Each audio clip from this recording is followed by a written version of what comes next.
새벽 4시 검은 헬기 세대가 육군 특전사 제7공수여단 상공을 맴돌고 있었습니다. 헬기에서 내린 것은 헌병대 특수수사대원들이었습니다. 그들의 손에는 체포영장과 압수수색영장이 들려 있었습니다.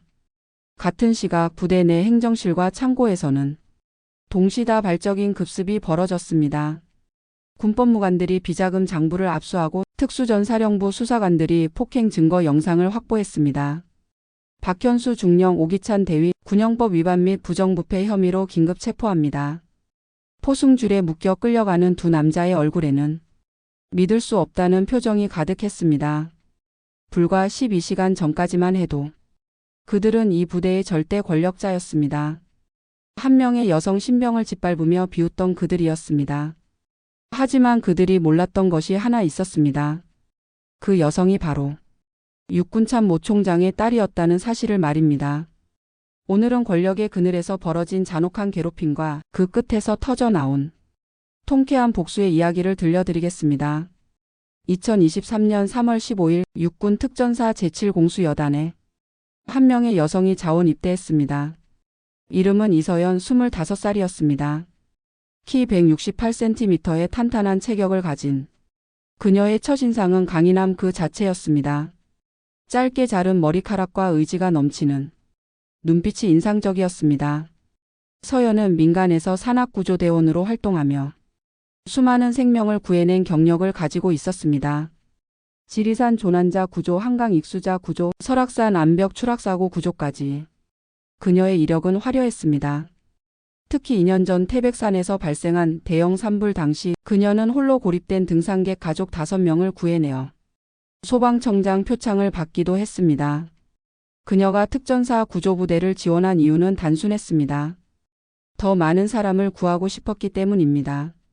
민간 구조대의 한계를 느끼고 국가 차원의 대규모 재해 구조에 참여하고 싶었던 것입니다. 입대 첫날 서연은 자신의 출신을 철저히 숨겼습니다. 서류상으로도 평범한 민간인 지원자로만 기록되어 있었습니다. 아버지 이진철이 육군참 모 총장이라는 사실은 물론 큰아버지 이진호가 특수전사령관, 작은아버지 이진우가 헌병사령관이라는 사실도 아무도 몰랐습니다. 서연에게는 특별한 신념이 있었습니다. 아버지의 지위로 인한 특혜를 받지 않고 오로지 자신의 실력만으로 인정받고 싶다는 것이었습니다. 어린 시절부터 아버지에게서 들어온 말이 있었습니다. 진정한 군인은 계급과 배경이 아닌 실력과 인품으로 평가받아야 한다. 이 말을 가슴에 새기고 자란 서연에게 특혜는 모독이었습니다. 야, 저 여자 봤어? 민간 출신이래. 특전사의 여자가 웬 말이야. 며칠이나 버틸까? 요즘 여자들 다 관심 받고 싶어서 이런 데 온다면서? 동료들의 시선은 냉랭했습니다. 특히 박현수 중령과 오기찬 대위의 반응은 노골적이었습니다. 박현수 중령은 42살의 베테랑 장교였습니다. 키 180cm의 다부진 체격, 언제나 차가운 표정을 지고 있었습니다. 그의 눈빛에는 오만함과 잔혹함이 동시에 담겨 있었습니다. 그는 이 부대에서 15년간 복무하며 절대적인 권력을 쌓아왔습니다. 부하들은 그를 두려워했고 상급자들조차 함부로 대하지 못했습니다. 박현수에게는 여성에 대한 뿌리 깊은 편견이 있었습니다. 그는 군대가 남성만의 영역이라고 굳게 믿고 있었고 여성의 군 진출을 시대착오적인 정치적 올바름이라고 여겼습니다. 특히 자신보다 뛰어난 능력을 가진 여성을 만나면 극도의 적대감을 드러냈습니다. 민간 출신 여자가 우리 부대에 오다니. 누가 이런 결정을 내린 건지 모르겠군. 박현수가 차갑게 중얼거렸습니다. 그의 옆에 서 있던 오기찬 대위가 비웃으며 맞장구 쳤습니다. 중령님 말씀이 맞습니다. 특전사는 놀이터가 아닌데 말이죠. 오기찬 대위는 35살로 박현수의 충실한 부하였습니다. 키는 175cm 정도로 평범했지만 교활한 눈빛과 언제나 비꼬는 듯한 말투가 특징이었습니다. 그는 박현수의 비리를 도우며 자신의 지위를 공고히 해왔습니다. 오기찬의 성격은 한마디로 기회주의적이었습니다. 강한 자에게는 아첨하고 약한 자에게는 잔혹했습니다. 특히 자신이 안전하다고 판단되는 상황에서는 극도로 비열한 모습을 보였습니다. 그에게 정의나 양심 같은 것은 사치품이었습니다. 서연은 이들의 시선을 느꼈지만 굴복하지 않았습니다. 그녀의 눈빛에는 타협하지 않겠다는 강한 의지가 담겨 있었습니다. 첫 체력 측정에서 그녀는 놀라운 성과를 보였습니다. 턱걸이 25회, 팔굽혀펴기 80회, 3km 달리기 12분 30초, 20km 완전 분장 행군 2시간 15분. 남성 부대원들도 놀랄 만한 기록이었습니다. 특히 암벽 등반에서는 가장 어려운 코스를 단숨에 올라가며 부대 기록을 경신했습니다. 이런 실력이면 민간에서도 엘리트였겠네. 한 부대원이 감탄하며 말했습니다. 진짜 대단한데? 우리 중에서도 이 정도 할 수 있는 사람이 몇 명이나 될까? 다른 부대원도 인정하지 않을 수 없었습니다. 하지만 박현수는 이를 인정하려 하지 않았습니다. 기록이 좋다고 해서 실전에서 통할 거라고 생각하나? 민간에서 놀던 것과는 차원이 다르다. 그의 목소리에는 명백한 적대감이 담겨 있었습니다. 체력만 좋다고 군인이 되는 건 아니지. 정신력이 더 중요한 법이야. 오기찬이 박현수의 말에 맞장구 쳤습니다. 부대원들 사이에서는 서로 다른 반응이 나타났습니다. 일부는 서연의 실력을 인정하고 존중하려 했지만 다른 일부는 박현수와 오기찬의 눈치를 보며 거리를 두었습니다. 권력 앞에서 진실은 쉽게 굽어졌습니다. 훈련이 본격적으로 시작되자 박현수와 오기찬의 괴롭힘도 시작되었습니다. 그들은 교묘하게 서연을 위험한 상황으로 몰아넣었습니다. 첫 번째 사건은 입대 일주일 후에 벌어졌습니다. 어느 날 암벽 등반 훈련에서 박현수는 서연에게 일부러 낡은 로프를 건네 주었습니다. 이서연 일병 저 절벽을 오르도록. 다른 부대원들이 지켜보고 있으니 실수하지 말게. 서연은 로프의 상태가 좋지 않다는 것을 알았습니다. 밤에 슬쩍 확인해 본 결과 로프의 한 부분이 의도적으로 손상되어 있었습니다. 하지만 거부할 수 없었습니다. 상급자의 명령이었기 때문입니다. 등반을 시작한 지 10분 만에 로프가 끊어졌습니다. 다행히 서연의 빠른 판단으로 바위 틈에 몸을 끼워 넣어 대형 사고는 피할 수 있었습니다. 하지만 오른쪽 팔에 깊은 상처를 입었고 등에도 타박상을 당했습니다. 민간 출신이라 그런지 장비 점검도 제대로 못하는군. 앞으로 더 신경 써야겠어. 박현수는 뻔뻔하게 서연을 질책했습니다. 로프를 일부러 낡은 것으로 바꾼 건 자신이었음에도 불구하고 말입니다. 장비 점검은 기본 중에 기본인데 이런 실수를 하다니. 민간에서는 이런 식으로 했나? 상처로 고통스러워하는 서연을 내려다보며 박현수는 차가운 미소를 지었습니다. 그 미소에는 잔인한 쾌감이 담겨 있었습니다. 오기찬은 더욱 교묘했습니다. 그는 부대원들 사이에 악의적인 소문을 퍼뜨렸습니다. 저 여자 민간 구조 자격증도 가짜래. 돈 주고 산 거라던데? 진짜야? 그럼 여기 왜 온 거야? 관심 받으려고 온 거 아냐? 요즘 여자들 다 그런 식이잖아. 아, 그래서 실력은 좋은 척하면서 실제로는 기본도 안 되는 거구나. 소문은 3시간에 부대 전체로 퍼져나갔습니다. 서연을 바라보는 시선은 더욱 차가워졌습니다. 두 번째 사건은 입대 한 달 후에 벌어졌습니다. 야간 생존 훈련 중이었습니다. 서연은 다른 부대원들과 함께 산속에서 3일간 생존해야 했습니다. 주어진 것은 물 1리터와 건빵 6개가 전부였습니다. 둘째 날 밤 서연이 잠들어 있을 때 누군가 그녀의 물병을 빼갔습니다. 아침에 깨어난 서연은 물병이 사라진 것을 발견했습니다. 마지막 하루를 물 없이 버텨야 하는 상황이었습니다. 물병을 잃어버렸다고? 그것도 생존 능력의 일부야. 스스로 해결해 보게. 박현수는 서연의 상황을 알고도 냉정하게 말했습니다. 서연은 민간 구조대에서 배운 지식을 활용해 이슬을 모으고 나뭇잎에서 수분을 짜내며 갈증을 해결했습니다. 하지만 탈수 증상으로 인해 마지막 날에는 비틀거리며 걸어야 했습니다. 물 관리도 제대로 못하는 주제의 구조대원이라고? 민간에서는 그런 식으로 일했나? 오기찬이 비웃으며 말했습니다. 실제로는 자신이 물병을 훔쳤으면서도 뻔뻔하게 서연을 조롱했습니다. 세 번째 사건은 더욱 악랄했습니다. 입대 2달째 응급처치 실습 시간이었습니다. 서연은 심폐소생술 인형을 상대로 연습하고 있었습니다. 그때 박현수가 접근했습니다. 이서연 일병 실제 상황이라고 생각하고 해보게. 네, 중령님. 서연이 진지하게 심폐소생술을 실시하고 있을 때 박현수는 갑자기 서연의 등을 강하게 밀었습니다. 응급 상황에서는 예상치 못한 일이 벌어진다. 그런 상황에서도 침착함을 유지할 수 있나? 서연은 넘어지면서 인형의 머리를 부딪혔습니다. 이마에서 피가 흘러내렸지만 그녀는 일어나서 다시 심폐소생술을 계속했습니다.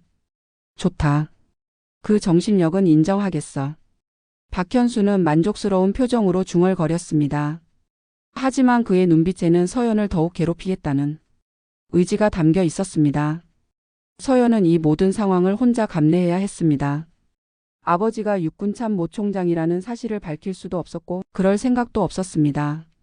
자신의 실력으로 인정받고 싶었기 때문입니다. 하루하루가 고통의 연속이었습니다. 새벽 5시 기상 나팔과 함께 시작되는 지옥 같은 하루. 체력 단련, 전술훈련, 구조기법 연습까지 모든 과정에서 서연은 다른 부대원들보다 2배는 힘든 과제를 받았습니다. 이서연 일병은 민간 출신이니까 더 열심히 해야겠지? 다른 사람들에게 뒤처지면 안 되니까. 박현수의 말은 표면적으로는 격려처럼 들렸지만 실제로는 가혹한 차별이었습니다. 점점 서연의 체력과 정신은 무너져 갔습니다. 밤마다 몰래 울음을 삼키며 버텨야 했습니다. 가족에게 전화를 걸고 싶었지만 그럴 수도 없었습니다. 약함을 드러내고 싶지 않았기 때문입니다. 하지만 서연 안에는 포기하지 않는 강인함이 있었습니다. 어린 시절 아버지에게서 들었던 말들이 그녀를 지탱해 주었습니다. 진정한 용기는 두려움이 없는 것이 아니라 두려움을 느끼면서도 해야 할 일을 하는 것이다. 아버지 이진철의 이 말을 떠올리며 서연은 매일 아침 일어나 다시 훈련장으로 향했습니다. 그러던 중 서연에게 한 줄기 희망이 나타났습니다. 김도현 중사였습니다. 김도현은 29살의 중사로 부대에서 몇 안 되는 서연의 동조자였습니다. 키 175cm의 단단한 체격을 가진 그는 언제나 조용했지만 위기 상황에서는 놀라운 판단력을 보였습니다. 그의 눈빛에는 따뜻함과 정의감이 동시에 담겨 있었습니다. 도연에게는 특별한 과거가 있었습니다. 5년 전 그의 여동생이 직장에서 성희롱과 괴롭힘을 당해 결국 자살을 선택했습니다. 그 일 이후 도연은 약자를 괴롭히는 모든 형태의 폭력에 대해 극도의 분노를 느꼈습니다. 서연이 당하는 일들을 보며 그는 과거의 아픈 기억을 떠올렸습니다. 처음에 도연도 다른 부대원들처럼 서연을 의심했습니다. 하지만 그녀의 진정성을 확인한 후부터는 적극적으로 도우려 했습니다. 첫 번째 만남은 서연이 로프 사고를 당한 다음 날이었습니다. 도연은 혼자 상처를 치료하고 있는 서연을 발견했습니다. 괜찮으세요? 네, 괜찮습니다. 거짓말 마세요. 상처가 깊어 보이는데요. 도연은 자신의 구급낭을 꺼내서 서연의 상처를 다시 소독해 주었습니다. 왜 도와주세요? 다른 사람들처럼 저를 의심하지 않나요? 서연이 조심스럽게 물었습니다. 의심할 이유가 없어서요. 실력으로 증명하셨잖아요. 하지만 민간 출신이라서. 민간 출신이 어때서요? 저도 민간에서 소방관을 하다가 전직한 건데요. 도연의 고백에 서연은 놀랐습니다. 소방관이셨어요? 네, 5년간 했었어요. 그러다가 더 큰 규모의 구조 작업에 참여하고 싶어서 특전사에 지원했습니다. 그럼 왜 다른 사람들은 저를 그렇게? 권력 때문이에요. 박현수 중령과 오기찬 대위가 싫어하니까. 다른 사람들도 눈치를 보는 거죠. 도연의 솔직한 말에 서연은 처음으로 마음을 열었습니다. 힘들지 않아요? 힘들죠. 하지만 포기할 수는 없어요.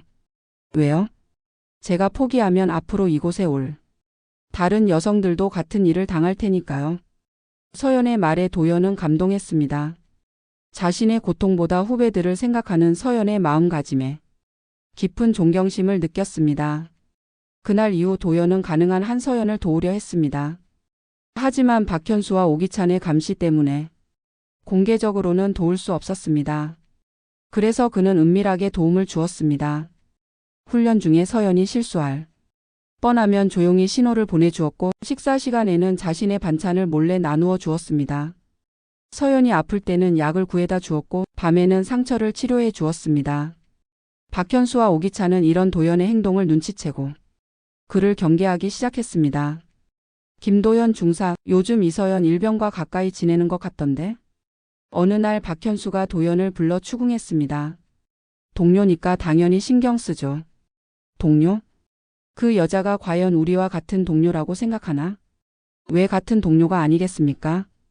도연의 단호한 대답에 박현수의 얼굴이 굳어졌습니다.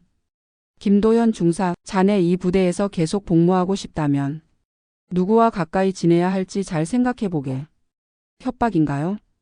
협박이 아니라 충고야. 잘못된 선택을 하면 자네도 같은 처지가 될 수 있다는 걸 명심하게. 박현수의 위협에도 불구하고 도연은 굴복하지 않았습니다. 오히려 더욱 적극적으로 서연을 도왔습니다. 9월 중순 제14호 태풍 카눈이 한반도로 접근하고 있었습니다. 부대에는 긴급 해상구조 훈련 명령이 떨어졌습니다. 실제 태풍과 비슷한 조건에서 훈련하겠다. 이번 기회에 각자의 실력을 제대로 보여주길 바란다. 부대장의 말에 모든 부대원들이 긴장했습니다. 해상구조 훈련은 특전사에서도 가장 위험한 훈련 중 하나였기 때문입니다. 훈련 당일 바다는 거대한 파도로 들끓고 있었습니다. 풍속은 초속 25m를 넘나들었고 파고는 4m에 달했습니다. 헬기에서 바다로 투하되는 순간 여러 부대원들이 공포에 질려 제대로 움직이지 못했습니다.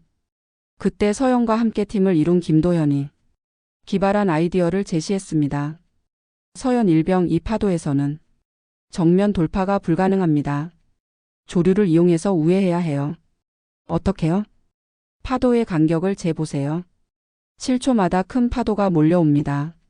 그 사이 4초 동안 측면으로 이동하는 거예요. 도연의 계산은 정확했습니다. 서연은 그의 지시에 따라 움직였고 둘은 완벽한 호흡으로 해상 조난자 역할을 하는 인형을 구조해냈습니다. 다른 팀들이 모두 실패하는 상황에서 유일하게 성공한 것이었습니다. 대단한데요. 이론으로만 알던 조류 활용법을 실제로 써보니 이렇게 효과적이군요. 서연이 감탄하며 말했습니다. 서연 일병의 체력과 수영 실력이 뒷받침되어서 가능한 일이었어요. 민간에서의 경험이 확실히 도움이 되는 것 같습니다.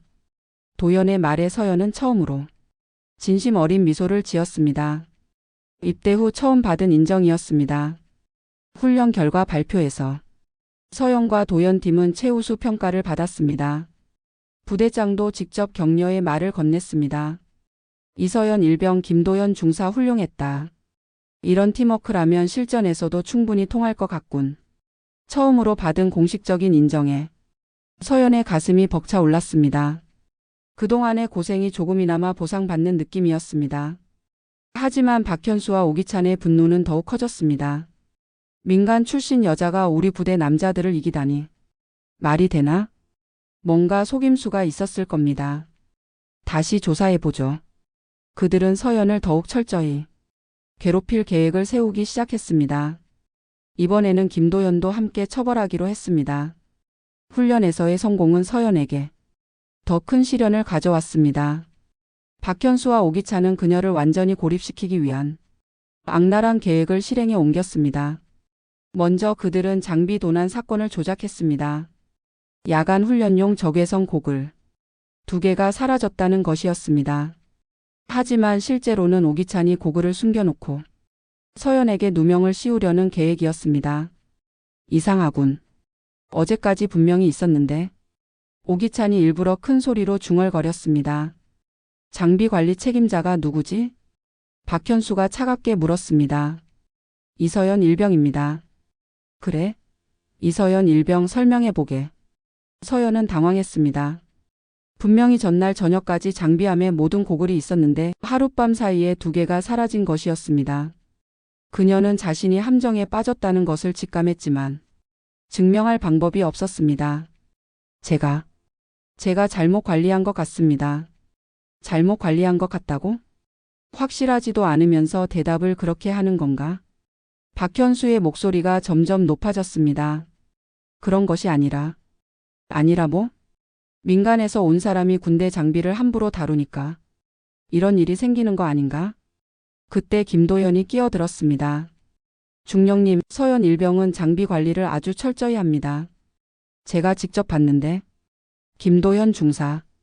누가 자네 의견을 물어봤나? 박현수가 도연을 노려보며 소리쳤습니다. 하지만 사실을 말씀드리는 겁니다. 사실? 자네가 뭘 안다고 사실이라고 하는 건가? 혹시 자네도 이 일에 연루된 건 아닌가? 박현수의 협박에 도연은 주먹을 불끈 쥐었습니다. 하지만 계급의 벽은 높았습니다. 결국 서연은 징계를 받았습니다. 부대 외곽에 있는 장비 창고로 발령이 났습니다. 주된 업무는 낡은 장비를 세척하고 폐품을 처리하는 일이었습니다. 사실상 부대에서 쫓겨난 것과 다름없었습니다. 장비 창고는 부대 본부에서 2km 떨어진 곳에 있었습니다. 낡은 컨테이너를 개조한 창고 안에는 곰팡이 냄새와 기름 냄새가 진동했습니다. 서연은 홀로 이 공간에서 하루 종일 낡은 장비들을 닦고 정리해야 했습니다. 더 심각한 문제는 김도연에 대한 보복이었습니다. 박현수는 도연을 다른 부대로 전속 보내려 했지만 부대장의 반대로 무산되었습니다. 대신 그는 도연에게 가혹한 업무를 부과했습니다. 김도연 중사는 앞으로 모든 신병 훈련을 담당하게 될 것이다. 24시간 교대 없이 말이야. 중령님, 그건 너무. 뭐가 너무하다는 건가? 신병 훈련이 그렇게 힘든 일인가? 박현수는 비웃으며 말했습니다. 실제로 신병 훈련 담당은 가장 힘든 보직 중 하나였습니다. 하루 18시간씩 일해야 하고 휴일도 없었습니다. 오기찬은 더욱 교묘한 방법을 썼습니다. 그는 도연의 평가서에 악의적인 내용을 기록했습니다. 김도연 중사는 상급자에 대한 복종심이 부족하고 부대 기강 확립에 방해가 되는 행동을 보임. 이런 평가서는 도연의 진급과 포상에 치명적인 영향을 미칠 것이었습니다. 서연은 혼자 창고로 출근했습니다. 냉난방 시설도 없는 컨테이너에서 하루 12시간씩 일해야 했습니다. 여름에는 40도가 넘는 찜통 더위 속에서, 겨울에는 영하 10도의 혹독한 추위 속에서 견뎌야 했습니다. 박현수와 오기찬은 주기적으로 창고를 찾아와서 서연을 괴롭혔습니다. 이때의 괴롭힘은 이전과는 차원이 달랐습니다. 이서연 일병, 일은 제대로 하고 있나? 어느 날 오후 박현수가 오기찬과 함께 창고를 찾았습니다. 예, 중령님. 그래? 한번 보자. 박현수는 서연이 정리해 놓은 장비들을 살펴보더니 갑자기 한 상자를 발로 차버렸습니다. 안에 들어있던 부품들이 바닥에 흩어졌습니다. 이게 제대로 정리한 거야? 다시 해. 중령님, 제가 하루 종일 정리한 건데. 뭐? 대꾸해? 명령에 불복하겠다는 건가? 박현수의 얼굴이 붉어졌습니다. 아닙니다. 다시 정리하겠습니다. 서연은 무릎을 꿇고 흩어진 부품들을 다시 주었습니다. 박현수와 오기찬은 그 모습을 내려다보며 비웃었습니다. 민간 출신이라더니 정말 군기가 빠져있군. 앞으로 더 열심히 교육시켜야겠어. 하지만 진짜 지옥은 이제 시작이었습니다. 이서연 일병, 이 창고가 너무 더러운 것 같은데? 오기찬이 흰 장갑을 끼고 창고 곳곳을 만져보며 말했습니다. 매일 청소하고 있습니다. 매일 청소한다고? 그럼 이 먼지는 뭐야? 오기찬이 장갑에 묻은 먼지를 서연에게 보여주었습니다. 죄송합니다. 더 깨끗하게 하겠습니다. 더 깨끗하게? 어떻게? 더 자주 청소하겠습니다. 자주? 얼마나 자주? 오기찬의 질문에 서연은 대답하지 못했습니다. 매 시간마다 청소해. 아니, 30분마다 해. 그리고 청소가 끝나면 나한테 보고하고. 네. 이런 식으로 서연에게는 불가능한 업무들이 계속 주어졌습니다. 30분마다 청소 보고, 매시간 장비 점검, 하루에 3번 재고 조사 등등. 물리적으로 불가능한 일들이었습니다. 서연이 실수하거나 시간을 놓치면 즉시 처벌이 따랐습니다. 30분 늦었네? 군인이 시간 약속도 지키지 못해? 박현수가 서연의 뺨을 때렸습니다. 날카로운 소리와 함께 서연의 고개가 옆으로 돌아갔습니다. 죄송합니다. 죄송하다고? 죄송하다고 해서 끝나는 건가? 이번에는 오기찬이 서연의 어깨를 거칠게 밀쳤습니다. 서연은 벽에 부딪히며 등을 다쳤습니다. 앞으로 이런 일이 없도록 해. 알겠나? 네, 알겠습니다. 이런 일이 매일같이 반복되었습니다. 때로는 물리적인 폭력뿐만 아니라 정신적인 고문도 가해졌습니다. 이서연 일병, 너 왜 이 부대에 왔지? 어느 날 박현수가 의자에 앉아서 서연을 내려다보며 물었습니다. 나라를 위해 복무하고 싶어서. 나라를 위해? 웃기는 소리 하지 마. 너 같은 쓸모없는 여자가 나라에 무슨 도움이 된다는 거야? 박현수의 말에 서연의 가슴이 아팠습니다. 하지만 그녀는 참았습니다. 대답해봐. 너 같은 여자가 군대에서 뭘 할 수 있다는 거야? 저는 뭐? 제대로 말해봐. 박현수가 의자에서 일어나서 서연에게 다가왔습니다. 저는 사람을 구하고 싶습니다. 사람을 구한다고? 너 자신도 구하지 못하는 주제에? 박현수가 서연의 턱을 잡고 위로 올렸습니다. 서연은 고개를 돌리려 했지만 박현수의 힘이 더 셌습니다. 봐라. 이런 약한 여자가 누굴 구한다는 거야? 오기찬도 웃으며 끼어들었습니다. 중령님 말씀이 맞습니다. 자신도 보호하지 못하는 사람이 남을 어떻게 구하겠어요? 그러게 말이야. 차라리 집에 가서 애나 낳고 살림이나 하지 왜 여기 와서 민폐를 끼치는 건지 모르겠어. 박현수의 모욕적인 말에 서연의 눈에서 눈물이 흘러내렸습니다. 하지만 그녀는 고개를 숙이지 않았습니다. 우는구나. 역시 여자는 여자야. 조금만 세게 해도 울고불고. 민간에서도 이런 식으로 일했나? 힘들면 울고? 두 사람의 조롱에 서연은 더 이상 참을 수 없었습니다. 저는 울지 않습니다. 뭐라고? 저는 울지 않는다고 했습니다. 서연이 고개를 들어 박현수를 똑바로 바라보았습니다.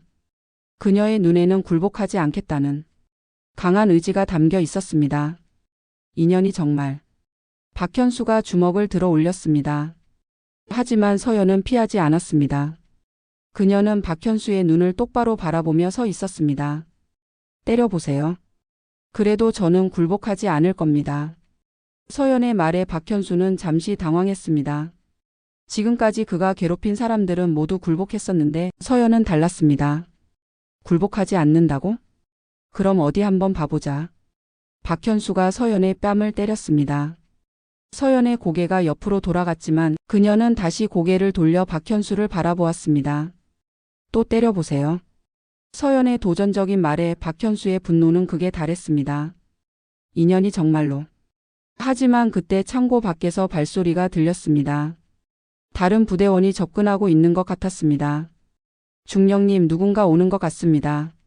오기찬이 조심스럽게 말했습니다. 재수없게.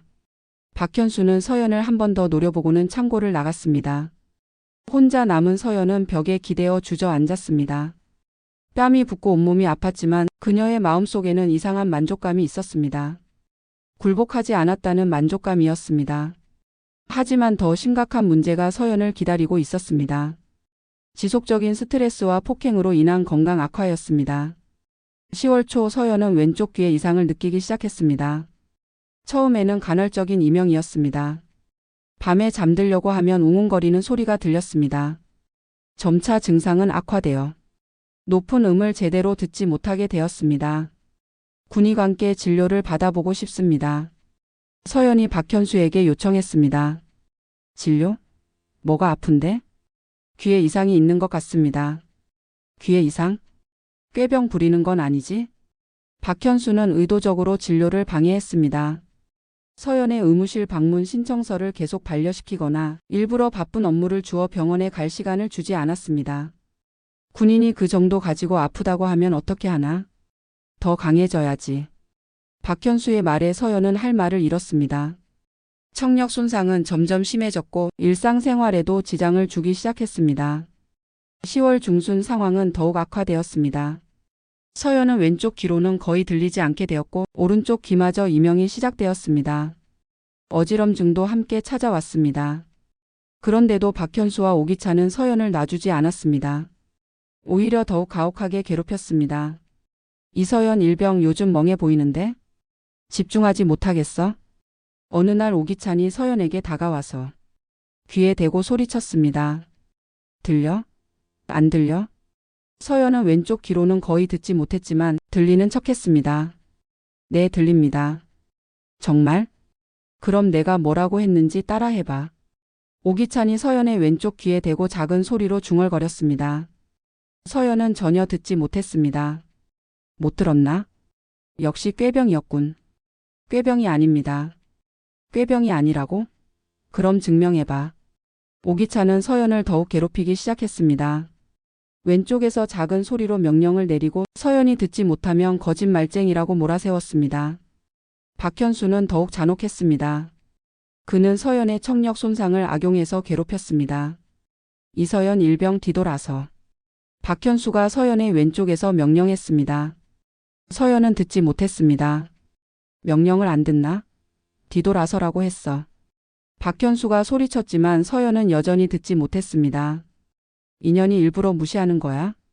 박현수가 서연의 어깨를 잡고 돌렸습니다. 죄송합니다. 못 들었습니다. 못 들었다고? 그럼 귀가 문제가 있다는 거네? 네, 그래서 진료를 받고 싶다고. 진료? 꾀병 부리지 말고 더 집중해. 정신력으로 극복하는 거야. 박현수는 서연의 간절한 요청을 계속 무시했습니다. 이런 상황에서 서연의 유일한 위안은 김도현이었습니다. 도현은 위험을 무릅쓰고 가끔 창고를 찾아와서 서연을 격려했습니다. 서연 일병 괜찮아요? 네, 괜찮습니다. 거짓말 마세요. 얼굴이 많이 상해 보여요. 도현은 조용히 캔커피 하나와 두통약을 서연에게 건넸습니다. 이런 거 받으면 안 되는데요. 도현 중사님도 문제가 될 수 있어요. 괜찮아요. 동료잖아요. 고마워요. 정말 고마워요. 서연이 눈물을 글썽이며 말했습니다. 울지 마세요. 곧 좋아질 거예요. 언제요? 이런 생활이 언제까지 계속되는 걸까요? 모르겠어요. 하지만 포기하면 안 돼요.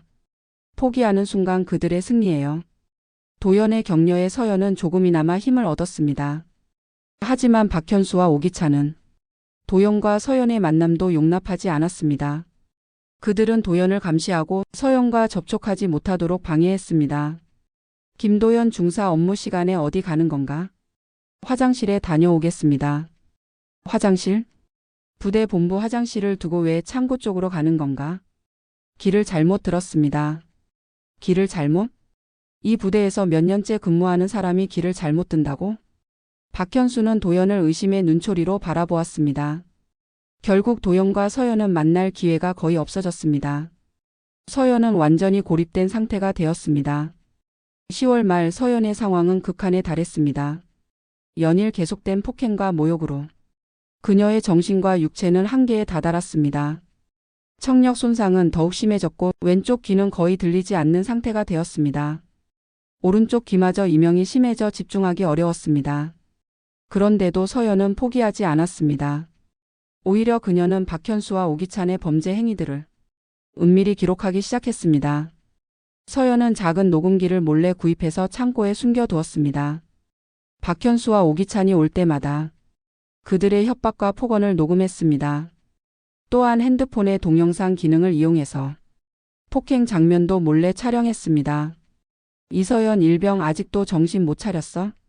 중령님 무슨 말씀이신지. 무슨 말이냐고? 너 때문에 부대 분위기가 엉망이야. 박현수의 목소리에는 분노가 가득했습니다. 서연은 몰래 녹음기를 작동시켰습니다. 어서 자진 전역하든지 다른 부대로 전속 가든지 해. 더 이상 우리 부대에 있을 자격이 없어. 저는 끝까지 여기서 복무하고 싶습니다. 뭐? 아직도 고집 피우는 거야? 박현수가 서연에게 다가갔습니다. 서연은 핸드폰을 몰래 켜서 녹화를 시작했습니다. 너한테 마지막 기회를 주겠다. 일주일 안에 결정해. 자진 전역하든지 아니면요? 아니면 더 큰 고생을 하게 될 거야. 박현수의 협박이 녹음기에 고스란히 담겼습니다. 며칠 후 오기찬은 더욱 직접적인 위협을 가했습니다. 이서연 일병 너 정말 끝까지 버틸 생각이야? 네, 그럴 생각입니다. 그래? 그럼 어쩔 수 없지. 오기찬이 주머니에서 뭔가를 꺼냈습니다. 작은 칼이었습니다. 이걸로 내 얼굴에 상처를 내면 어떨까? 그럼 구조대원은 못하겠지? 서연은 공포를 느꼈지만 핸드폰으로 계속 촬영했습니다. 농담이야, 농담. 하지만 언제까지 농담일지는 모르겠어. 오기찬의 위협도 영상에 담겼습니다. 서연은 또한 박현수와 오기찬의 부정부패 증거도 수집했습니다. 그들이 부대 운영비를 빼돌리는 모습, 가짜 영수증을 만드는 모습, 뒷돈을 받고 특혜를 주는 모습들을 몰래 촬영하거나 관련 서류를 복사했습니다. 특히 충격적인 것은 그들이 신병들을 상대로 한 금품 갈취였습니다. 신병들아, 부대 생활이 힘들지? 편하게 지내고 싶으면 월 10만 원씩만 내. 그럼 특별히 배려해 줄게. 내지 않으면 이서연 일병처럼 되는 거야. 이런 대화들이 모두 녹음되었습니다. 박현수와 오기찬은 자신들이 녹음되고 있다는 것을 전혀 눈치채지 못했습니다. 그들은 서연을 완전히 무력한 존재로 여겼기 때문입니다. 10월 30일 마침내 폭발의 순간이 왔습니다. 그날도 박현수와 오기찬은 창고로 찾아왔습니다. 하지만 이번에는 평소보다 더 악랄했습니다. 이서연 일병 마지막 경고야. 내일까지 자진 전역서를 제출하든지 아니면 정말 큰일 날 줄 알아. 박현수의 목소리는 평소보다 더 위협적이었습니다. 저는 전역할 생각이 없습니다. 뭐? 아직도 고집을 피우겠다는 거야? 네, 저는 끝까지 여기서 복무하겠습니다. 서연의 단호한 대답에 박현수의 얼굴이 일그러졌습니다. 그래? 그럼 내가 어떻게 되든 자업자득이야. 박현수가 서연에게 다가갔습니다. 그의 손에는 주먹이 쥐어져 있었습니다. 마지막으로 묻겠다. 정말 전역 안 할 거야? 안 합니다. 서연의 대답과 동시에 박현수의 주먹이 서연의 복부를 가격했습니다. 서연은 고통으로 인해 바닥에 쓰러졌습니다. 아직도 정신 못 차렸네? 오기찬이 서연의 머리채를 잡고 일으켰습니다. 이봐, 우리가 왜 이러는지 알아? 너 때문에 부대 전체가 웃음거리가 되고 있어. 민간 출신 여자 하나 때문에 특전사의 명예가 실추되고 있다고. 박현수가 다시 서연을 때렸습니다.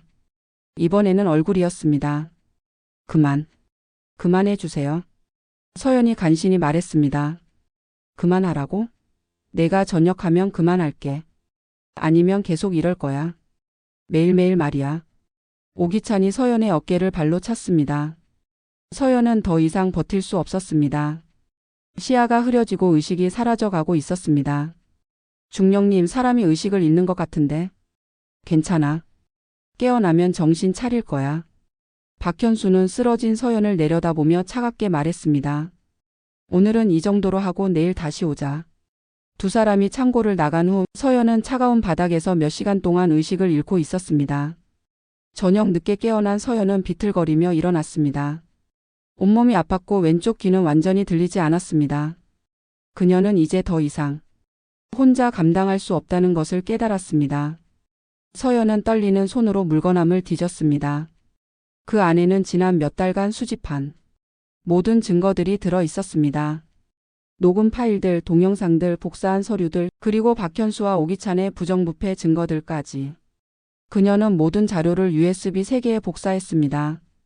그리고 각각 다른 주소가 적힌 편지를 썼습니다. 아버지께 지금까지 숨겨서 죄송합니다. 하지만 더 이상 혼자 할 수 없습니다. 이 증거들을 보시고 판단해 주세요. 딸 서연 드림. 큰아버지께 특수전 사령부 예하 부대에서 이런 일이 벌어지고 있습니다. 군의 명예를 위해서라도 조치가 필요합니다. 조카 서연 드림. 작은아버지께 헌병사령관으로서 이런 범죄를 보고받습니다. 법의 이름으로 정의를 실현해 주세요. 조카 서연 드림. 다음 날 아침 서연은 김도연을 찾았습니다. 도연은 24시간 신병훈련 담당으로 지쳐 있었지만 서연을 보자 놀라며 달려왔습니다. 서연 일병. 얼굴이 왜 이래요? 누가 때린 거예요? 도연 중사님, 부탁이 있습니다. 무슨 부탁인데요? 서연이 USB 3개와 편지 3통을 건넸습니다. 이걸 좀 전달해 주실 수 있나요? 이게 뭐예요? 부정부패와 폭행의 증거입니다. 군 우편이 아닌 민간 택배로 이 주소들에 보내주세요. 도연은 편지 봉투에 적힌 주소를 보고 놀랐습니다. 세 주소 모두 서울의 최고급 주택가 주소였습니다. 이 주소들이 제 가족들입니다. 가족이요? 서연이 깊은 숨을 쉬었습니다. 이제 더 이상 숨길 수 없었습니다. 아버지는 이진철 대장, 큰아버지는 이진호 중장, 작은아버지는 이진우 소장입니다. 도연의 얼굴이 창백해졌습니다. 설마 참모총장님이 아버님이라고요? 네. 하지만 지금까지 숨겼습니다. 특혜 받고 싶지 않았거든요. 그런데 왜 지금? 더 이상 혼자 할 수 없어요. 이대로 가면 정말 죽을 것 같아요. 서연의 목소리는 떨렸지만 결의에 차 있었습니다. 도연 중사님은 모르셔도 됩니다. 그냥 부탁드린 대로만 해주세요. 도연은 더 이상 묻지 않았습니다. 그는 서연의 부탁대로 민간 택배를 이용해서 USB를 3곳으로 보냈습니다. 택배가 발송된 지 24시간 후 3개의 패키지는 동시에 목적지에 도착했습니다. 첫 번째 패키지는 서울 용산구 한남동의 고급 주택에 도착했습니다. 받은 사람은 이진철 대장이었습니다. 육군참모총장 이진철, 서연의 아버지였습니다. 두 번째 패키지는 서울 강남구 청담동의 아파트에 도착했습니다. 받은 사람은 이진호 중장이었습니다. 육군 특수전사령관 이진호, 서연의 큰아버지였습니다. 세 번째 패키지는 서울 서초구 반포동의 오피스텔에 도착했습니다. 받은 사람은 이진우 소장이었습니다. 육군 헌병사령관 이진우, 서연의 작은아버지였습니다. 세 형제는 각자 패키지를 받고 USB를 확인했습니다. 내용을 본 순간 세 사람의 얼굴이 동시에 굳어졌습니다. 이진철 대장은 딸의 참혹한 영상을 보며 주먹을 불끈 쥐었습니다. 화면 속에서 서연이 맞고 있는 모습을 보자 그의 눈에서 눈물이 흘러내렸습니다. 감히 내 딸을. 그의 목소리는 분노로 떨렸습니다. 평생 군인으로 살아온 그였지만 딸이 당한 일을 보니 아버지로서의 분노가 치밀어 올랐습니다. 이진호 중장은 비리 장부를 보며 분노했습니다. 특수전사령부 예하 부대에서 이런 일이 벌어지고 있었다는 사실에 치를 떨었습니다. 이런 쓰레기들이 내 부하라니. 그는 즉시 부대 현황을 재조사하라는 명령을 내렸습니다. 이진호 소장은 폭행 증거 영상을 보며 즉시 수사 계획을 세우기 시작했습니다. 헌병사령관으로서 이런 범죄를 절대 용납할 수 없었습니다. 이것들을 반드시 법정에 세우겠다. 30분 후 세 형제는 긴급 화상회의를 열었습니다. 형님 서연이가. 이진호가 말을 잇지 못했습니다. 알고 있다. 우리 모두 같은 자료를 받았으니까. 이진철의 목소리는 차가웠지만 분노로 떨리고 있었습니다. 이런 일이 내 부대에서 벌어지고 있었다니. 부끄럽습니다. 이진우가 고개를 숙였습니다. 지금은 자책할 시간이 아니다. 당장 행동해야 한다. 이진철이 단호하게 말했습니다. 어떻게 하시겠습니까? 작전명 태풍을 발동한다. 그날 밤 11시 서울 용산구 국방부 청사에서 비밀회의가 열렸습니다. 참석자는 이진철 대장, 이진호 중장, 이진호 소장 그리고 각 부서의 핵심 인물들이었습니다. 오늘 이 자리에 모인 이유는 하나다. 군내 부정부패와 인권침해를 뿌리뽑기 위해서다. 이진철의 개회사가 끝나자 회의실은 숙연해졌습니다. 특수전사령부 법무과장 김준석 대령 보고하시오. 예 각하. 확보된 증거 자료를 분석한 결과 박현수 중령과 오기찬 대위는 군형법 제62조 상관모욕죄, 제86조 폭행죄, 제92조 부정부패죄에 해당하는 범죄를 저질렀습니다. 또한 민간형 법상 상해죄, 협박죄, 업무상 횡령죄에도 해당합니다. 구체적인 피해 규모는 부정부패 금액만 3억 2천만 원에 달하며 피해자는 이서연 일병을 포함해 총 15명입니다. 참석자들이 경악했습니다. 15명이나? 네, 박현수 중령과 오기찬 대위는 지난 3년간 지속적으로 부하들을 괴롭히고 금품을 갈취해왔습니다. 헌병수사단 수사과장 박영민 중령 체포 계획은? 예 각하. 새벽 4시를 기해 동시다발적 체포 작전을 실행하겠습니다. 부대본부 행정실 창고 그리고 용의자들의 자택까지 동시에 급습하여 증거인멸을 방지하겠습니다. 동원 규모는? 헌병 특수수사대 30명, 군검찰 수사관 10명, 헬기 3대, 지상 차량 15대입니다. 이진호 중장이 끼어들었습니다. 특수전사령부 작전과장 최동호 대령 부대 통제 방안은? 예 각하. 작전 실행과 동시에 부대 전체를 일시 격리하고 관련자들에 대한 조사를 실시하겠습니다. 무고한 부대원들에게는 피해가 가지 않도록 하겠습니다. 부대원들의 증언 확보는 이미 비밀리에 몇 명의 증인을 확보했습니다. 모두 박현수와 오기찬의 만행을 증언할 준비가 되어 있습니다. 이진우 소장이 추가 보고를 했습니다. 또한 압수수색을 통해 추가 증거를 확보할 예정입니다. 박현수의 개인 금고, 오기찬의 비자금 계좌 그리고 관련 서류들을 모두 압수하겠습니다. 이진철이 시계를 보았습니다. 자정이 넘어가고 있었습니다. 좋다. 모든 부서는 새벽 3시 30분까지 작전 준비를 완료하라. 실패는 없다. 예, 각하. 모든 참석자가 일제히 대답했습니다. 회의가 끝난 후 세 형제는 따로 남았습니다. 형님, 서연이는 괜찮을까요? 이진호가 걱정스럽게 물었습니다. 지금 의무대에서 치료받고 있다. 다행히 생명에는 지장이 없다고 한다. 청력 손상은 어떻고요? 완전히 회복하기는 어려울 것 같다. 하지만 보청기를 착용하면 일상생활에는 지장이 없다고 한다. 이진우가 주먹을 쥐었습니다. 저 개들을 반드시 감옥에 보내겠습니다. 그런데 형님, 서연이가 왜 지금까지 숨긴 걸까요? 이진호가 의문을 표했습니다. 이진철이 깊이 한숨을 쉬었습니다. 내가 평소에 하던 말 때문일 거다. 진정한 군인은 실력으로 평가받아야 한다고 했으니까. 그래도 이 정도까지 당할 것까지야. 그게 우리 서연이야. 어릴 때부터 자존심이 강했거든. 이진철의 목소리에는 딸에 대한 자랑스러움과 미안함이 동시에 담겨 있었습니다. 이번 일로 서연이한테 큰 상처를 준 것 같아. 아니에요, 형님. 서연이는 강한 아이예요. 이번 일로 더 단단해질 거예요. 이진우가 위로했습니다. 그랬으면 좋겠다. 아무튼 내일 작전은 완벽하게 수행하자. 네, 형님. 신망 마이너스 새벽 4시의 정의. 새벽 3시 30분 헌병대 특수수사대 헬기 3대가 공군 성남기지에서 이륙했습니다. 목적지는 육군 특전사 제7공수여단이었습니다. 같은 시각 경기도 일대에서 군검찰 수사관들과 특수전사령부 수사팀이 동시에 출발했습니다. 이들의 손에는 체포영장과 압수수색영장이 들려 있었습니다. 작전 총지휘관은 이진우 소장이었습니다. 그는 지휘 차량에서 무전으로 각 팀의 상황을 점검했습니다.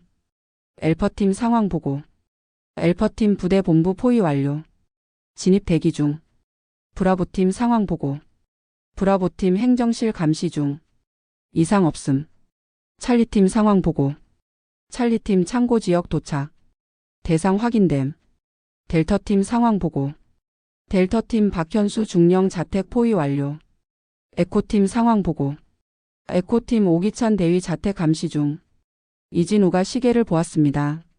새벽 4시 정각이었습니다. 전팀 작전 개시. 11망 마이너스 판타지 폭발 정의의 실현. 새벽 4시 잠들어 있던 제7공수여단에 갑자기 헬기 소음이 울려 퍼졌습니다. 부대원들이 무슨 일인지 모른 채 밖으로 나왔을 때 이미 헌병대 특수수사대원들이 부대를 완전히 포위하고 있었습니다. 이것은 헌병사령부의 합법적인 수사활동입니다. 모든 부대원은 현재 위치에서 대기하시기 바랍니다. 확성기를 통해 울려 퍼지는 안내방송에 부대 전체가 술렁였습니다. 박현수 중령은 급히 옷을 입고 밖으로 나왔습니다. 하지만 그를 기다리고 있던 것은 헌병대 수사관들이었습니다. 박현수 중령이십니까? 그렇습니다만 이게 무슨 군형법 위반 및 부정부패 혐의로 긴급 체포합니다. 수사관이 체포영장을 내밀었습니다. 박현수의 얼굴이 창백해졌습니다. 이게 무슨 소리입니까? 무슨 혐의라는 거죠? 상관모욕죄, 폭행죄, 부정부패죄, 상해죄, 협박죄, 업무상행령죄입니다. 묵비권을 행사할 권리가 있으며. 잠깐. 뭔가 오해가 있는 것 같은데요. 박현수가 당황하며 소리쳤지만 수사관들은 이미 수갑을 채우고 있었습니다. 박현수 중령 저항하시면 공무집행방 해제가 추가됩니다. 이게 말이 됩니까? 저는 이 부대의 중령이에요. 15년간 성실히 복무해온 군인이라고요. 그렇기 때문에 더 큰 죄입니다. 부하를 보호해야 할 상관이 오히려 부하를 괴롭혔으니까요. 수사관의 차갑고 단호한 말에 박현수는 할 말을 잃었습니다. 같은 시각 오기찬 대위도 체포되었습니다. 그는 박현수보다 더 극렬하게 저항했습니다. 이게 뭡니까? 영장이 진짜예요? 위조 아니에요? 오기찬 대위 저항하시면 공무집행방 해제가 추가됩니다. 아니 이게 말이 됩니까? 갑자기 헬기까지 동원해서. 증거가 확실하기 때문입니다. 더 이상 저항하지 마십시오. 오기찬의 목소리는 점점 높아졌지만 수사관들은 차분하게 체포 절차를 진행했습니다. 제가 뭘 잘못했다는 거예요? 구체적으로 말해보세요.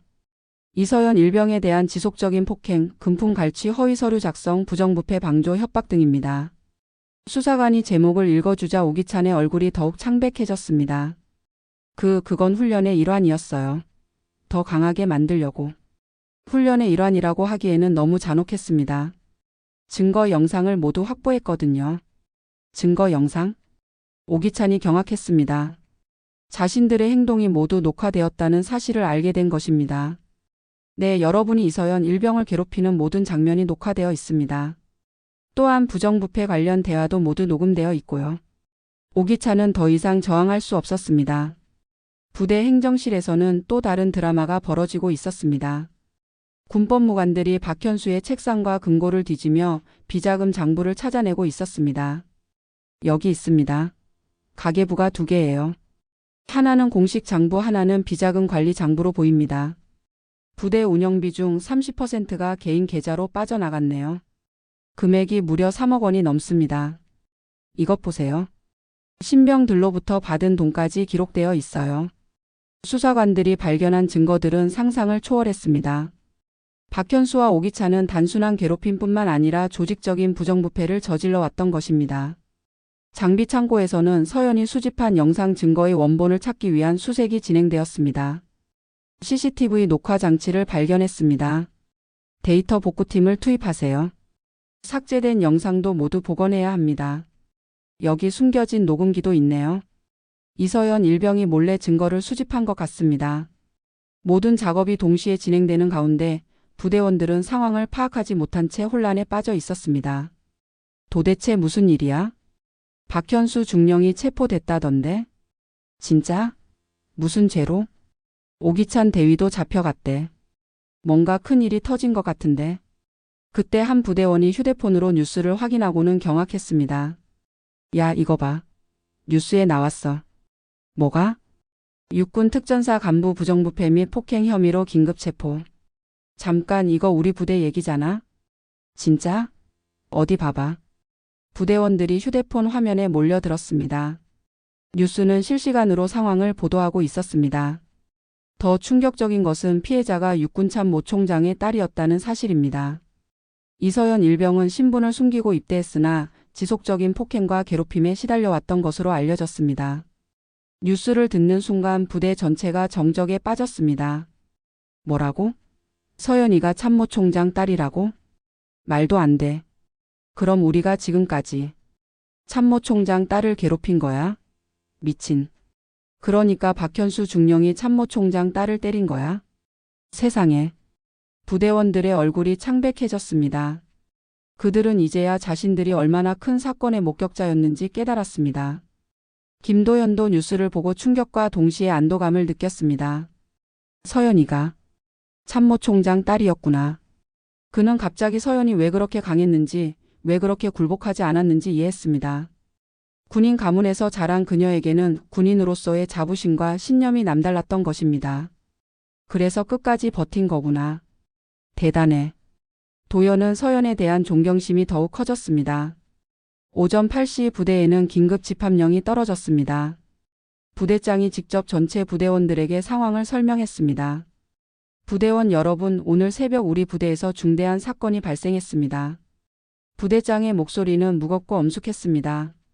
박현수 중령과 오기찬 대위가 부정부패 및 폭행 혐의로 체포.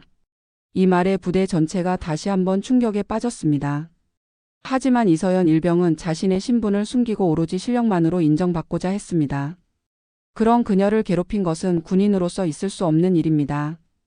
부대장의 목소리에는 분노와 부끄러움이 동시에 담겨 있었습니다. 앞으로 우리 부대는 완전히 새롭게 거듭날 것입니다. 상호 존중과 동료애를 바탕으로 한 부대로 말입니다. 오전 10시 박현수와 오기찬은 포승줄에 묶인 채 군검찰청으로 이송되었습니다. 언론진들이 몰려든 가운데 두 사람은 고개를 숙인 채 호송차에 올라탔습니다. 박현수 중령. 참모총장 딸인 걸 알고도 폭행을 가했습니까? 오기찬 대위. 부정부패 혐의에 대해 어떻게 생각하십니까? 3년간 15명의 부하를 괴롭힌 게 사실입니까? 사과할 말씀은 없으십니까? 기자들의 질문이 쏟아졌지만 두 사람은 한마디도 답하지 않았습니다. 박현수의 얼굴에는 분노와 당황이 뒤섞여 있었고 오기찬은 완전히 정신을 잃은 듯 멍하니 앉아 있었습니다. 호송차가 떠나는 것을 지켜본 부대원들은 복잡한 심경이었습니다. 정말 끝난 거야? 끝난 게 아니라 시작이겠지. 이제 수사받을 사람들 많을걸. 우리도 조사받을까? 당연히 받겠지. 증인으로라도. 부대원들 사이에서는 걱정과 안도감이 교차했습니다. 12막 후일담과 새로운 시작. 부대로 돌아온 서연은 동료들의 시선을 받으며 복잡한 감정을 느꼈습니다. 어떤 이들은 미안해하는 눈빛으로 어떤 이들은 당황스러워하는 표정으로 그녀를 바라보았습니다. 서연아. 아니 서연 일병님. 한 동료가 조심스럽게 다가왔습니다. 그냥 서연이라고 불러주세요. 저는 그냥 동료 서연입니다. 서연의 따뜻한 미소에 동료는 안도의 표정을 지었습니다. 미안해. 우리가 너를 도와주지 못해서. 아니에요. 이해해요. 쉬운 일이 아니었으니까. 서연의 너그러운 마음에 많은 동료들이 감동했습니다. 김도연이 서연에게 다가왔습니다. 서연 일병 아니 서연이. 정말 고생 많았어. 도연 중사님도 고생하셨어요. 위험한 일인데도 도와주셔서 정말 고마워요. 당연한 일이야. 동료를 돕는 건. 두 사람은 서로를 바라보며 미소를 지었습니다. 고난을 함께 견뎌낸 진정한 동지의 미소였습니다. 그날 저녁 서연은 아버지 이진철과 오랜만에 통화했습니다. 서연아, 괜찮니? 아버지의 목소리에는 걱정과 미안함이 가득했습니다. 네, 아버지. 괜찮아요. 미안하다. 내가 너를 제대로 보호해 주지 못해서. 아니에요, 아버지. 제가 선택한 일이에요. 그래도 아버지, 저는 후회하지 않아요. 이 경험으로 더 강해졌거든요. 서연의 말에 이진철은 딸에 대한 자랑스러움을 느꼈습니다. 그렇다면 다행이다. 앞으로는 이런 일이 없도록 하겠다. 네, 아버지. 그리고 감사해요. 정의를 실현해 주셔서. 13막 재판과 처벌. 6개월 후 군사법원에서 박현수와 오기찬에 대한 판결이 내려졌습니다. 법정에는 많은 언론과 시민들이 관심을 보였습니다. 피고인 박현수는 징역 5년 군적 박탈 추징금 2억 원에 처합니다. 판사의 선고에 법정이 술렁였습니다. 피고인 오기찬은 징역 3년 6개월 군적 박탈 추징금 1억 5천만 원에 처합니다. 피고인들은 군인으로서의 기본적인 품위와 의무를 저버리고 부하를 괴롭히며 국민의 세금을 개인적으로 유용했습니다. 이는 군의 명예를 실추시키고 국민의 신뢰를 배신한 중대한 범죄입니다. 판사의 선고문이 법정에 울려 퍼질 때 방청석에 앉아있던 서연의 눈에서 눈물이 흘러내렸습니다. 기쁨의 눈물이었습니다. 또한 피해자 이서연 일병을 비롯한 15명의 피해자들에게 정신적 피해에 대한 배상을 하라고 명령합니다. 박현수는 선고를 듣고도 끝까지 불복했습니다. 판사님, 이것은 과도한 처벌입니다. 저는 단지 훈련을 엄격하게 한 것뿐입니다. 피고인 박현수, 법정 모독죄가 추가될 수 있으니 조용히 하십시오. 아닙니다. 이것은 음모입니다. 참모총장의 딸이라서 특별 대우를 받는 거 아닙니까? 박현수의 막말에 법정이 술렁였습니다. 피고인 박현수 즉시 퇴정하시기 바랍니다. 결국 박현수는 법정에서 강제로 퇴장당했습니다. 반면 오기찬은 완전히 무너져 있었습니다. 죄송합니다. 정말 죄송합니다. 그는 계속 고개를 숙이며 사과했지만 이미 돌이킬 수 없었습니다. 14막 서연의 새로운 길. 서연은 청력 손상으로 인해 현장 근무에서는 물러났지만 새로운 길을 찾았습니다. 전국의 군부대를 돌며 안전교육과 정의에 관한 강연을 하게 된 것입니다. 여러분, 정의는 멀리 있지 않습니다. 바로 우리가 매일 내리는 작은 선택들 속에 있습니다.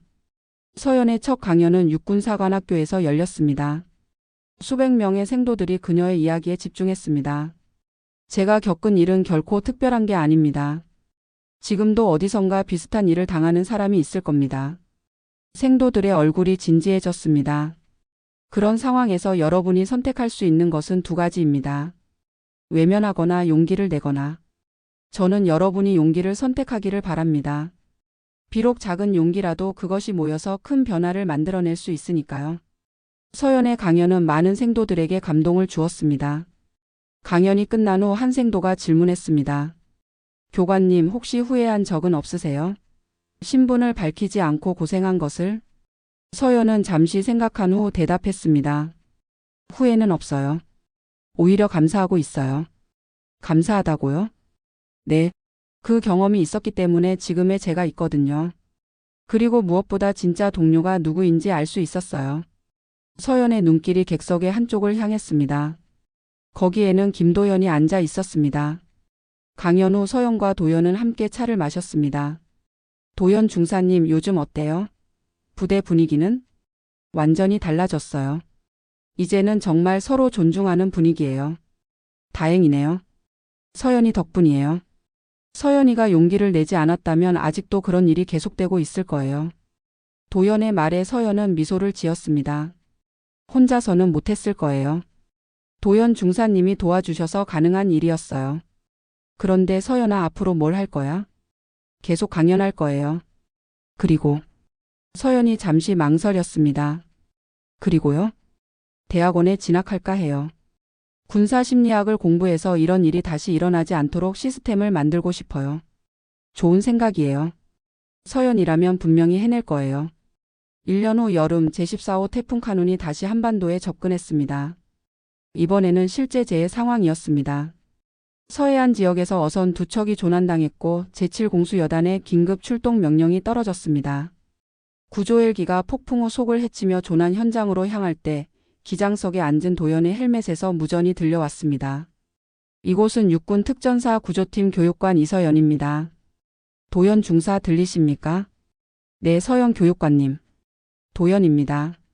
현재 풍속 30m, 파고 5m입니다. 1년 전 우리가 훈련했던 조건보다 더 악화되었습니다.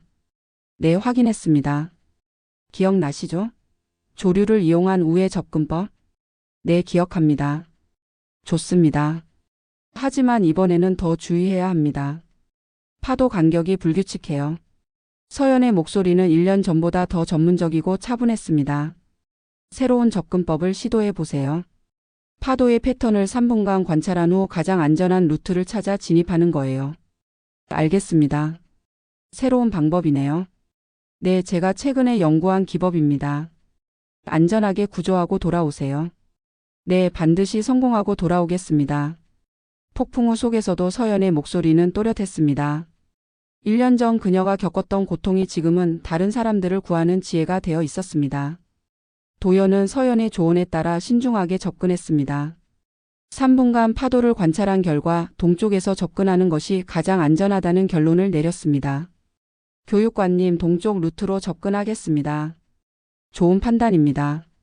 파도가 상대적으로 약한 구간이에요. 구조작전은 서연의 정확한 분석과 도연의 뛰어난 실행력이 결합되어 완벽하게 성공했습니다. 조난당한 어민 8명이 모두 무사히 구조되었고 구조팀원들도 아무런 부상 없이 돌아올 수 있었습니다. 교육관님, 모든 인원 구조 완료했습니다. 고생하셨습니다. 정말 훌륭했어요. 교육관님의 조언 덕분입니다. 아니에요. 여러분의 실력이 뛰어났기 때문이에요. 그날 밤 도연은 서연에게 감사히 전화를 걸었습니다. 서연 교육관님, 오늘 정말 고마웠습니다. 도연 중사님과 팀원들이 훌륭했기 때문이에요. 그런데 새로운 접근법은 어떻게 개발한 거예요? 대학원에서 해양구조학을 전공하면서 연구한 거예요. 실제 적용해 보니 효과적이더라고요. 역시 서연이네. 계속 발전하고 있구나. 멈춰 있을 수는 없죠. 더 많은 사람을 구하려면 계속 배워야 해요. 그런데 하나 궁금한 게 있어요. 뭔가요? 지금까지 후회한 적은 없어요? 그때 그 일을? 서연은 잠시 생각에 잠겼습니다. 가끔 생각해봐요. 만약 그때 아버지 신분을 밝혔다면 어땠을까 하고. 그럼요. 아마 쉽게 해결됐겠죠. 하지만 지금처럼 많은 것을 배우지는 못했을 거예요. 많은 것을 배웠다고요? 네. 진정한 용기가 뭔지, 동료애가 뭔지, 그리고 정의를 위해 싸우는 게 어떤 의미인지 배웠어요. 도연은 서연의 말에 가슴이 뭉클해졌습니다. 그리고 무엇보다 도연 중사님 같은 진짜 동료를 만날 수 있었어요. 서연아. 앞으로도 계속 좋은 동료로 지내요, 도연 중사님. 물론이지. 언제든 도움이 필요하면 연락해. 전화를 끊은 후 서연은 창밖을 바라보았습니다. 태풍은 지나갔고 맑은 별이 하늘에 떠 있었습니다. 그녀는 지금도 가끔 왼쪽 귀에 이명을 느낍니다. 하지만 그 이명은 이제 그녀에게 상처의 기억이 아닙니다. 정의를 위해 싸웠던 증거이자 더 나은 군대를 만들기 위한 노력의 결과입니다. 2년 후 서연은 군사심리학 석사 학위를 받고 국방부 정책연구소에서 근무하게 되었습니다.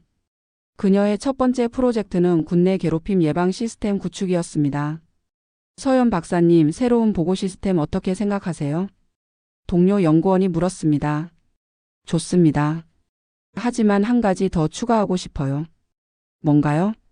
익명 보고뿐만 아니라 실명 보고도 가능하도록 하되 보고자 보호 장치를 강화하는 거예요. 왜 실명 보고가 필요하죠? 때로는 용기 있는 증언이 더 강력한 힘을 발휘하거든요. 물론 안전장치는 철저히 해야 하지만요. 서연의 제안은 받아들여졌고 새로운 시스템은 정군에 도입되었습니다. 그 결과 군내 괴롭힘 사건은 현저히 줄어들었고 신고 건수는 오히려 늘어났습니다. 숨어있던 문제들이 수면 위로 올라와 해결되기 시작한 것입니다. 어느 날 서연에게 한 통의 편지가 도착했습니다. 발신자는 낯선 이름이었습니다. 이서연 박사님께. 저는 공군 부사관 김영희입니다. 얼마 전 박사님이 개발한 신고 시스템을 통해 부당한 대우를 신고했습니다. 덕분에 문제가 해결되었습니다. 정말 감사합니다. 박사님 같은 분이 계셔서 우리 같은 사람들이 용기를 낼 수 있습니다. 편지를 읽는 서연의 눈에 눈물이 맺혔습니다. 자신의 고통이 다른 사람들에게 도움이 되고 있다는 사실에 깊은 보람을 느꼈습니다. 17막 박현수와 오기찬의 현재. 한편 교도소에서 복역 중인 박현수와 오기찬은 각각 다른 반응을 보이고 있었습니다. 박현수는 여전히 자신의 잘못을 인정하지 않았습니다. 내가 뭘 잘못했다는 거야? 군인을 강하게 만들려고 한 것뿐인데. 박현수 아직도 그런 생각이야? 같은 감방에 있던 다른 수감자가 한심하다는 듯 말했습니다. 너 때문에 얼마나 많은 사람이 고생했는지 몰라? 고생? 그게 고생이야? 요즘 젊은 것들이 너무 나약한 거야. 박현수는 끝까지 자신의 잘못을 인정하지 않았습니다. 반면 오기찬은 완전히 달랐습니다. 그는 매일 참회하며 지냈습니다. 내가 정말 나쁜 짓을 했구나. 그는 감옥에서 성경책을 읽으며 자신의 죄를 반성했습니다. 이서연 일병에게 정말 미안하다. 기회가 된다면 사과하고 싶어. 오기찬은 출소 후 이서연에게 사과 편지를 쓰기로 마음먹었습니다. 김도연은 서연의 사건 이후 큰 변화를 겪었습니다. 그는 특진하여 소령이 되었고 제7공수 여단의 구조대장을 맡게 되었습니다. 대장님, 신임 부사관들이 들어왔습니다. 부하가 보고했습니다. 그래? 오늘 첫 훈련이지? 네, 그런데 여성 부사관 2명이 포함되어 있습니다. 좋다. 성별은 중요하지 않아. 실력과 의지가 중요하지. 도연은 훈련장으로 나갔습니다. 신임 부사관들이 줄을 서서 기다리고 있었습니다. 여러분 환영합니다. 저는 김도연 소령입니다. 안녕하십니다. 앞으로 여러분과 함께 많은 생명을 구할 것입니다. 하지만 그 전에 한 가지 약속해 주세요. 신임 부사관들이 집중했습니다. 서로를 존중하고 도와주세요. 우리는 동료입니다. 성별, 출신, 배경은 중요하지 않습니다. 오직 서로를 위하는 마음만이 중요합니다. 네. 도연의 부대는 군 전체에서 모범 부대로 인정받았습니다. 상호 존중과 팀워크를 바탕으로 한 훈련 문화가 정착되었고 구조 성공률도 크게 향상되었습니다. 3년 후 서연은 국방부에서 주최하는 군 인권보호 세미나에서 기조 연설을 하게 되었습니다.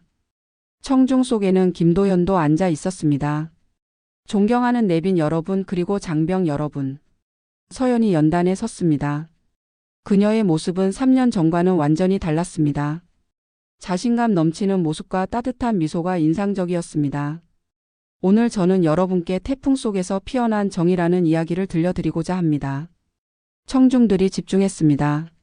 3년 전 저는 한 번의 선택을 했습니다. 불의에 맞서 싸우기로 한 것입니다. 그 선택은 쉽지 않았습니다. 많은 고통이 따랐고 때로는 포기하고 싶었습니다. 서연의 목소리에는 경험에서 우러나온 진정성이 담겨 있었습니다. 하지만 그 선택으로 인해 많은 것이 바뀌었습니다. 저 개인뿐만 아니라 우리 군 전체가 더 나은 방향으로 변화했습니다. 청중들이 고개를 끄덕였습니다. 여러분, 정의는 거창한 것이 아닙니다. 바로 우리 곁에 있습니다. 동료가 어려움에 처했을 때 손을 내미는 것, 잘못된 것을 보고 용기 있게 목소리를 내는 것, 그것이 바로 정의입니다. 서연의 시선이 도연을 향했습니다. 도연은 미소로 화답했습니다. 저는 혼자 싸운 게 아닙니다. 저와 함께 용기를 낸 동료들이 있었기에 가능했습니다. 김도연, 소령 같은 분들 말입니다. 청중들의 시선이 도연에게 향했습니다. 도연은 부끄러워하며 고개를 숙였습니다. 앞으로도 우리는 계속 싸워야 합니다. 불의와 부조리에 맞서서 말입니다.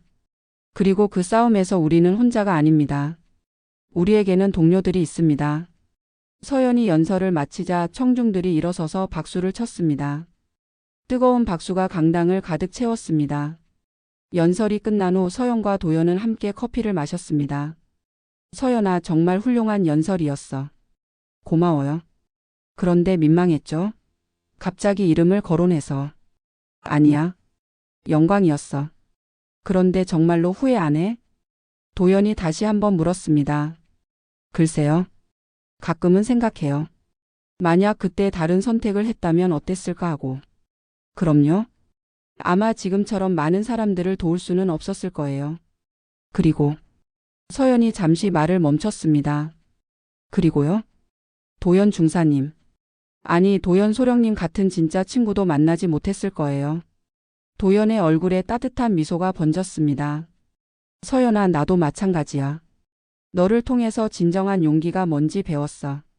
우리 참 많이 변했네요. 그러게. 3년 전만 해도 이런 날이 올 줄 누가 알았겠어? 두 사람은 서로를 바라보며 웃었습니다. 고난을 함께 이겨낸 진정한 동지의 웃음이었습니다. 그때 도연의 핸드폰이 울렸습니다. 잠깐만, 부대에서 연락이네. 김도연, 소령입니다. 대장님, 긴급 상황입니다. 동해에서 어선이 조난됐는데 태풍 때문에 해경 헬기가 접근하기 어렵다고 합니다. 알겠다. 지금 가겠다. 도연이 전화를 끊었습니다. 긴급 출동이야. 가봐야겠어. 조심하세요. 날씨가 안 좋은데. 걱정 마. 서연이가 가르쳐준 기법들 잘 활용할게. 도연 소령님.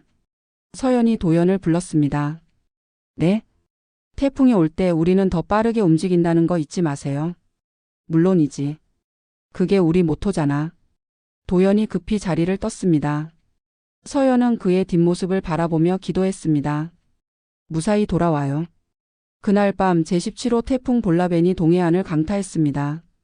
풍속 35m의 강풍과 6m가 넘는 거대한 파도가 바다를 휩쓸었습니다. 조난당한 어선에는 선장을 포함해 5명이 타고 있었습니다. 엔진이 고장나서 표류하던 중 거대한 파도에 휩쓸려 전복 위기에 놓인 상황이었습니다. 여기는 구조헬기 천마일. 현장에 도착했습니다. 도연의 목소리가 무전을 타고 흘렀습니다. 천마일, 여기는 해상구조본부입니다. 현재 기상 상황으로 인해 접근이 매우 위험합니다. 철수를 권고합니다. 해상구조본부, 이미 사람들이 물에 빠졌습니다. 철수할 수 없습니다. 도연은 망설이지 않았습니다. 3년 전 서연이 보여준 용기를 떠올렸습니다. 전 팀원 구조 준비. 대장님, 너무 위험합니다. 부조종사가 만류했습니다. 위험하다고 해서 포기할 수는 없어. 우리가 안 하면 누가 하겠어? 도연의 결의에 찬 목소리에 팀원들도 각오를 다졌습니다. 서영 교육관이 가르쳐준 태풍 접근법 기억하지? 그대로 해보자. 도연은 3분간 파도를 관찰했습니다. 서연이 개발한 새로운 기법을 활용했습니다. 북동쪽에서 접근한다. 파도가 상대적으로 약한 구간이야. 헬기는 조심스럽게 접근했습니다. 거대한 파도가 헬기를 위협했지만 도연의 정확한 판단으로 안전하게 구조 지점에 도달할 수 있었습니다. 구조사 투입. 2명의 구조사가 바다로 뛰어들었습니다. 거센 파도와 싸우며 조난자들에게 접근했습니다. 첫 번째 조난자 확보. 두 번째 조난자 확보. 한 명씩 구조되는 조난자들. 하지만 마지막 조난자를 구조하는 순간 예상치 못한 돌풍이 불었습니다. 헬기가 크게 흔들렸고 구조사 한 명이 위험에 처했습니다. 대장님, 김병장이 파도에 휩쓸렸습니다. 뭐라고? 도연은 망설이지 않고 직접 바다로 뛰어들었습니다. 대장님, 부조종사가 소리쳤지만 도연은 이미 파도 속으로 사라진 상태였습니다. 차가운 바닷물 속에서 도연은 김병장을 찾았습니다. 의식을 잃고 가라앉고 있는 김병장을 부축해서 수면 위로 끌어올렸습니다. 김병장, 정신 차려. 도연이 필사적으로 인공호흡을 시행했습니다. 다행히 김병장이 의식을 되찾았습니다. 대장님, 죄송합니다. 괜찮아. 우리는 동료잖아. 두 사람은 헬기에서 내려온 구조줄에 의해 무사히 구조되었습니다. 전원 구조 완료. 기지로 복귀합니다. 모든 조난자들이 무사히 구조되었습니다. 5명의 어민과 구조팀 모두 안전하게 돌아올 수 있었습니다. 다음 날 이 소식은 전국 뉴스에 보도되었습니다. 어제 동해안에서 발생한 어선 조난 사고에서 육군 특전사 구조팀이 전원을 무사히 구조했습니다. 특히 김도연 소령의 용기 있는 구조 작업이 주목받고 있습니다. 뉴스를 본 서연은 즉시 도연에게 전화를 걸었습니다. 도연 소령님, 뉴스 봤어요. 정말 대단하시네요. 아니야 서연아. 내가 가르쳐준 기법 덕분이야. 무사해서 다행이에요. 정말 걱정했어요. 걱정해줘서 고마워. 그런데 말이야. 네? 구조하면서 생각이 났어. 3년 전 너의 모습이. 제 모습이요? 응. 어떤 상황에서도 포기하지 않던 너의 모습. 그때 너를 보면서 용기가 뭔지 배웠어. 서연의 가슴이 뭉클해졌습니다. 도연 소령님도 그런 사람이 되셨네요. 정말 자랑스러워요. 서로 좋은 영향을 준 것 같아. 그러게요. 앞으로도 계속 그렇게 살아요. 서로에게 용기를 주는 사람으로. 당연하지. 우리는 평생 동료니까. 2028년 봄 서연은 국방대학교 교수로 임용되었습니다. 그녀의 전공은 군사심리학과 인권학이었습니다. 첫 강의 날 강의실에는 수많은 학생들이 앉아 있었습니다. 대부분 현역 장교들과 군무원들이었습니다. 안녕하세요. 저는 이서연 교수입니다. 서연이 자기소개를 했습니다. 오늘부터 여러분과 함께 군 인권과 리더십에 대해 공부하게 됩니다. 한 학생이 손을 들었습니다. 교수님, 혹시 5년 전 그 사건의 당사자이신가요? 네, 맞습니다. 서연은 담담하게 대답했습니다. 와, 정말 대단하시네요. 대단한 게 아니라 당연한 일을 했을 뿐입니다. 그런데 교수님은 어떻게 그런 용기를 낼 수 있었나요? 학생의 질문에 서연은 잠시 생각했습니다. 용기는 두려움이 없는 게 아닙니다.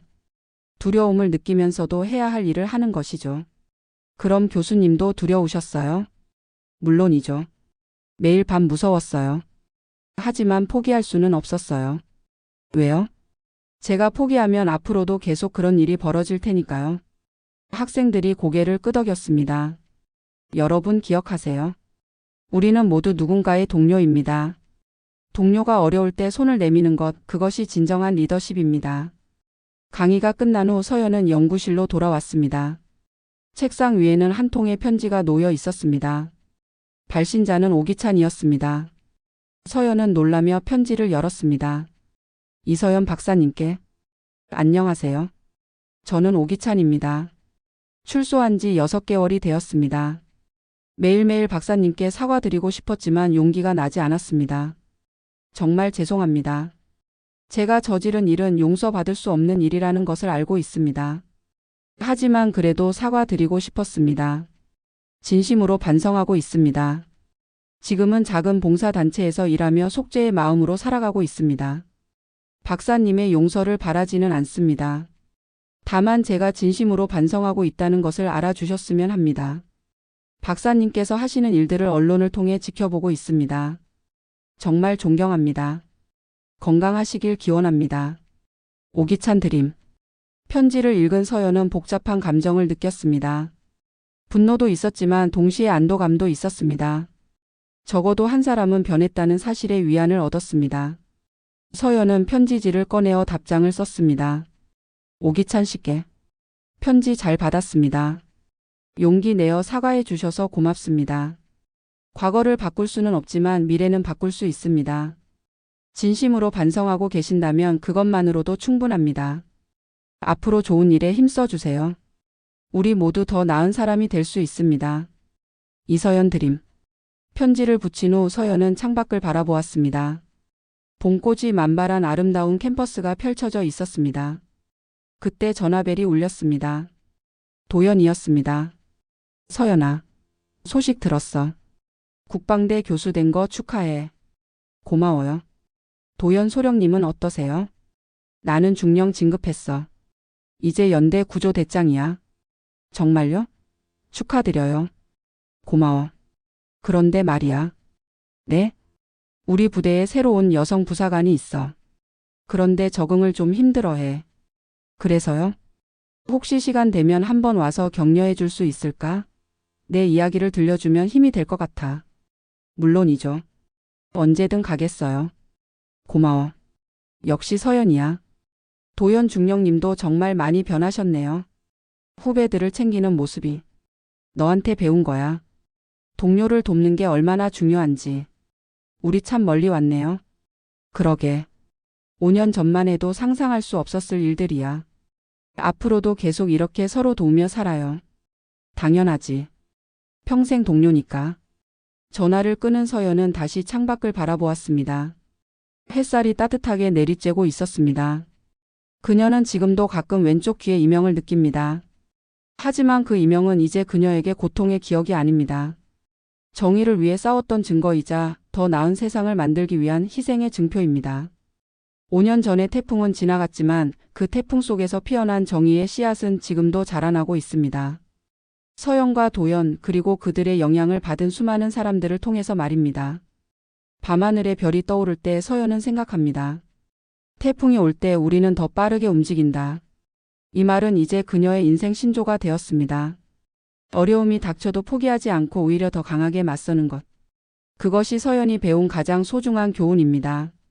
그리고 그 교훈은 지금도 많은 사람들에게 전해지고 있습니다.